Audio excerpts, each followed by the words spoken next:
Waalaikumsalam warahmatullahi wabarakatuh. Sehat ya dok? Alhamdulillah, pastinya.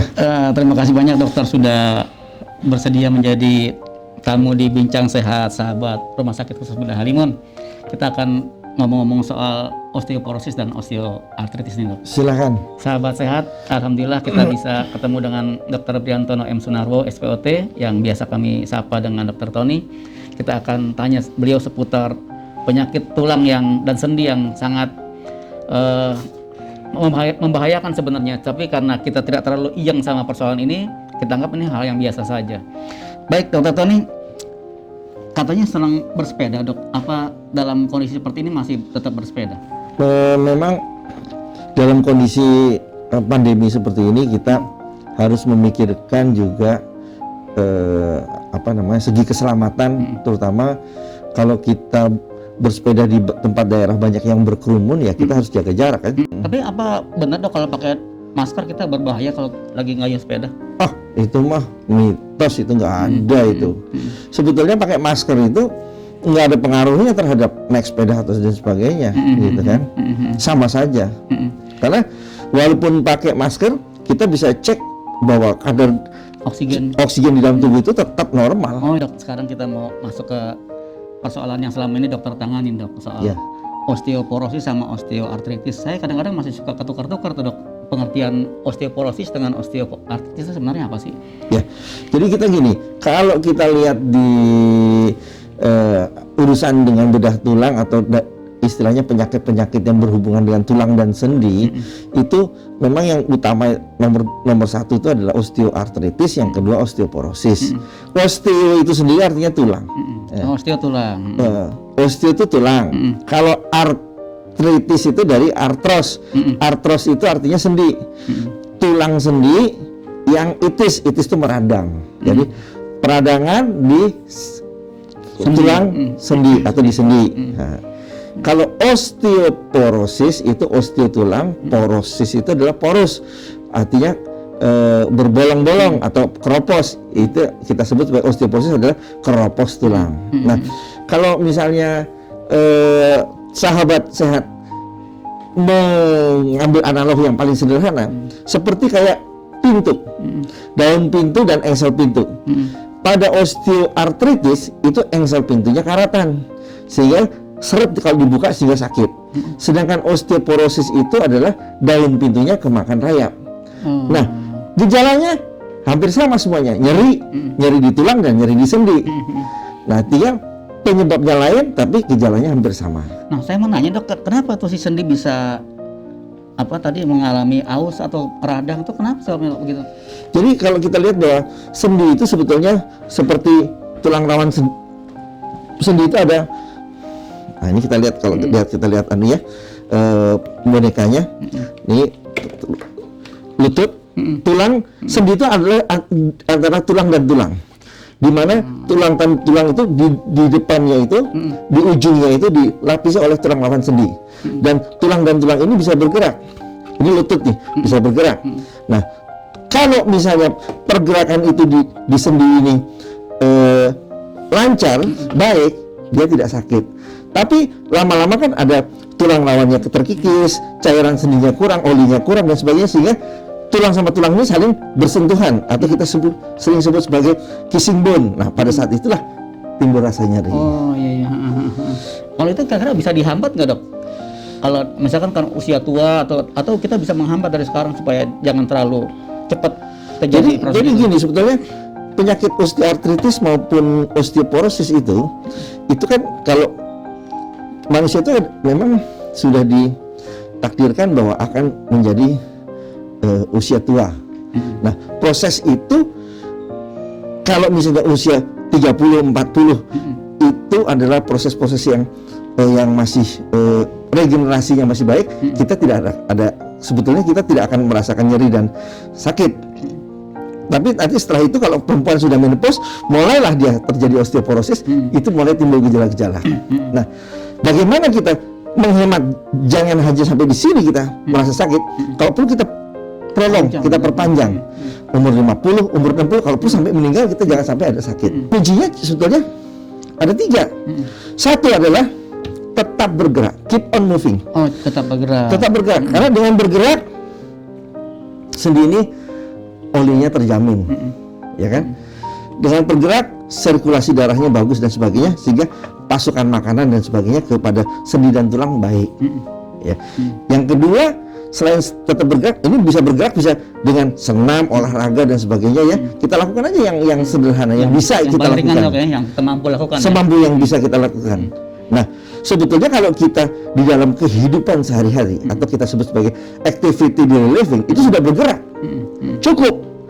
Cuman apa nyapu, Ngepel, naik turun tangga, misalnya. ngepel dan sebagainya, itu suatu pergerakan. Tetapi bahwa kalau gerakan itu kita nikmati, itu akan menjadi suatu pergerakan yang punya nilai tambah terhadap seluruh sendi. Nah, yang pertama tetap bergerak. Yang kedua adalah asupan daripada makanan. Nah, asupan dari makanan ini sebetulnya kalau tulang itu butuhnya bahan bakunya tulang itu adalah kalsium dan mineral, ada untuk melekatnya sebagai semennya ada kolagen, ada apa namanya asam amino dan sebagainya, itu perlu.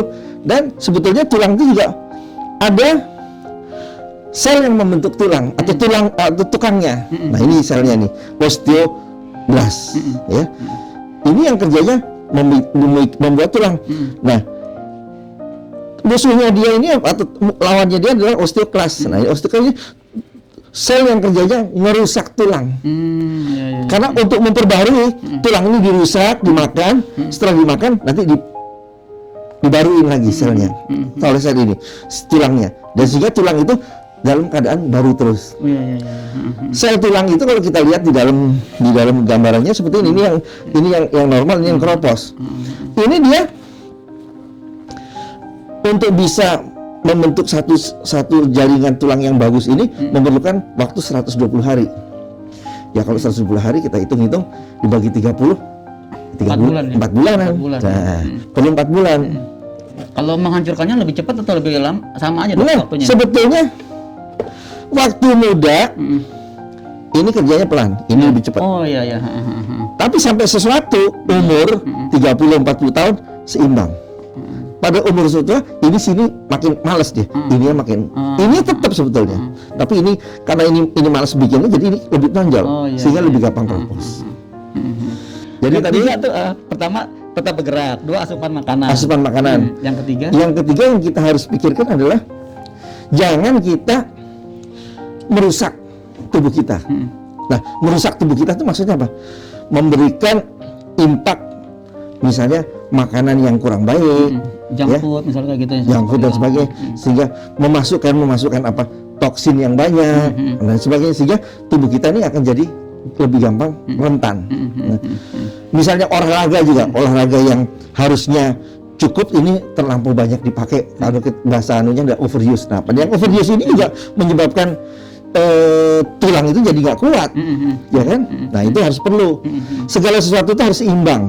Nah, itulah dalam itu. Ini menarik sekali nih, sahabat sehat. Kita akan tanya dokter tentang bagaimana kita menghambat supaya jangan terjadi proses ini dengan makanan yang barangkali bisa lebih murah, yang gampang didapat.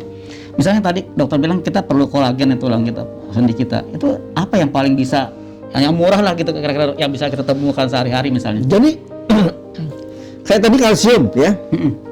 Kalsium itu kita bisa dapat dari mana? Dari produk-produk yang mengandung kalsium itu terutama dari susu sapi. Produk-produk susu seperti susu, ada yogurt, ada keju. Nah, ini produk-produk susu ini yang bagus untuk kalsiumnya. Tapi kalsium itu didapat juga dari sayuran. Sayuran hijau dan sayuran yang tidak berwarna hijau. Misalnya tidak berwarna hijau itu ada kentang, tomat, wortel. Ini mengandung kalsium. Terus apalagi yang mengandung kalsium? Dari ikan laut. Nah, ikan laut ini kalsiumnya banyak. Kalau dibanding ikan air tawar misalnya, Dok? Air tawar kurang kalsiumnya. Tapi ada kalsiumnya kan? Ada kalsium tapi tidak terlalu banyak. Tapi ikan air laut adalah kalsium banyak. Nah, buah-buahan, pisang, jeruk, pepaya dan sebagainya ini banyak sekali kalsiumnya. Nah, selain kalsium kita juga butuh protein. Nah, protein itu bisa juga didapat dari susu tadi, karena di dalam susu juga ada protein. Putih telur yang paling bagus, ya, ikan laut, protein ini. Nah, selain protein kita perlu apa lagi? Tadi mineral apa sudah protein, kita perlu kolagen. Nah, kolagen ini juga dapatnya dari ikan laut lagi. Oh gitu. Iya. Kalau Jadi dari, sebetulnya dari buah atau dari sayur kolagen nggak ada, Dok? ada tapi nggak terlalu banyak. Katanya Ya. kolang-kaling, gimana kalau kolang-kaling katanya? Ya kolang-kaling kalau kita makannya sedikit nggak ada ini Nggak ya, ada- tapi nggak ada ngaruhnya, Dok, ya? nggak ada pengaruhnya gitu ya. Jadi memang sebetulnya makanan di Indonesia ini udah cukup lah ya, kita nggak usah repot-repot memikirkan cari makanan yang nggak ada gitu. Oke. Kalau tadi kan dokter bilang sayuran hijau tuh, Dok. Katanya ada yang bilang sayuran hijau bisa bikin asam urat, apa benar? Betul. Ada beberapa sayur yang membuat meninggikan asam urat, misalnya seperti daun tangkil atau kita sebut sebagai kalau bahasa Jawanya daun so, Iya. daunnya melinjo, Daun itu melinjo. asam uratnya tinggi. Tapi kalau kita makan misalnya bayam juga bisa bikin asam urat tinggi, tapi atau kangkung itu adanya di mana, di batangnya, makanya kita pitirin, Oh, ambil daunnya iya. saja. Batangnya nggak usah kita makan. Ya. Ada lagi katanya kalau yogurt bagus tapi untuk yang lain katanya nggak bagus. Misalnya untuk orang penyakit mah, sementara dia misalkan membutuhkan yogurt dari segi apa tadi kalsiumnya atau mungkin kaliumnya. Gini, kalau saya sih berpikirnya begini, yogurt itu kebetulan kalau di kita tuh yogurt itu konotasinya yogurt itu apa? Kecut, asam. Iya. Nah, padahal sebetulnya kita bisa buat yogurt yang tidak ada rasa kecut, asamnya. tidak rasa asamnya. Nah, yang berikutnya, Dok, kalau seandainya nih kita udah terjadi atau mengalami osteoporosis orang tua kita misalnya gitu, itu apa sih yang harus pertama kali dijaga atau supaya jangan terjadi sesuatu misalnya? Gini, osteoporosis itu adalah suatu proses alamiah. Semua orang akan ke sana. Tapi kita jangan sampai osteoporosis ini menyebabkan rasa nyeri. Nyerinya itu dari mana?